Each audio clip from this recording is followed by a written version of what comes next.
Misunderstandings. Mommy and I walk together to school. We don't talk. I walk slowly, looking down at my feet. Mommy asked at work if she could start a little later today. She says she received a message from the principal saying that he needed to see us both as soon as possible. I think I know what it's all about, but I don't tell her. I'm a bit ashamed. When we get to the principal's office, Sylvia and her mom are already there. Now I'm sure I know why we are here. But Mommy looks shocked. "Hello, Rosa." Sylvia's mom greets my mom in a somber tone. "I'm so sorry for your loss." Mommy thanks her for the condolences and sits down quietly. The principal calls us into his office. "Well, you both know why you are here," he says to Sylvia and me. "However, your mothers don't. Who wants to tell them what happened?" My eyes remain glued to my shoes. I wish I could turn invisible and cover Sylvia's mouth with duct tape to keep her quiet. "Celeste called me fat," she says, pointed at my stomach and said it was huge, in front of everyone. "That's not exactly true," I protest. "I said that I was worried about the amount of candy you eat." "Liar!" she yells at me. All right, the principal says. "Celeste, why did you say you were worried about her diet?" "Because I'm sick and tired of her and Karen treating me like I'm some crazy person." The principal waits in silence, as if expecting an explanation, but neither of us says a word.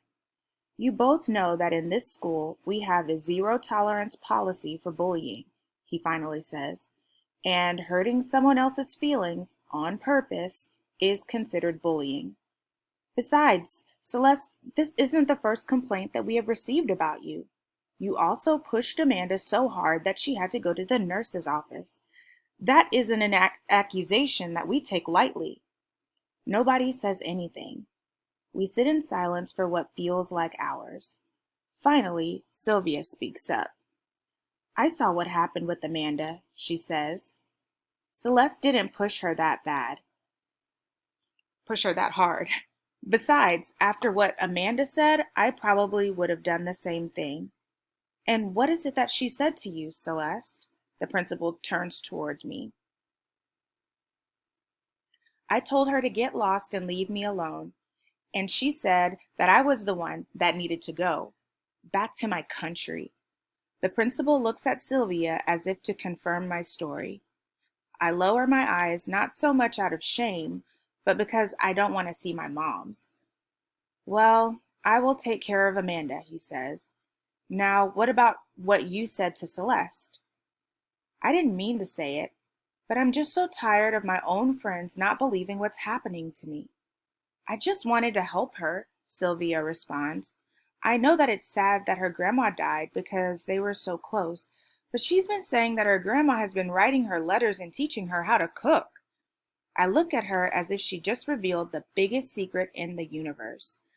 I wish I could strike her down with my eyes. Even though I don't turn around, I can feel my mom looking at me, full of questions. "Cielo, did you really say that?" Mommy asks. "Yes," I say. "But it's true." All of a sudden, everyone is looking at me as if I'd said aliens were taking over the school. "Of course Grandma has been writing to me," I tell her in Spanish. "How else do you think I learned to make the cangrejitos and the congri?" "But Celeste, honey, dead people can't write letters," Mommy replies, switching back to English. "I can show them to you when we get home," I tell her. "I have them all in my nightstand. I didn't tell you so you wouldn't get sad." Nobody says anything. I think they're all waiting for me to apologize. I do, but only for what I said to Sylvia. I can't apologize for the rest of it, because I haven't done anything wrong. If I'm in this mess, it's for having told the truth. "I'm sorry," I say to Sylvia. "I didn't mean to make you feel bad." "It's fine," she says, "but quit with the ghost stories. They really scare me." Sylvia comes closer and we give each other a hug. I'll explain to her later that they aren't stories. For now, I only want to get out of here. "Please let me know when you solve the mystery of the letters from the beyond," the principal says to us. The story is fascinating. But now head back to class because the spirits aren't going to do your homework for you.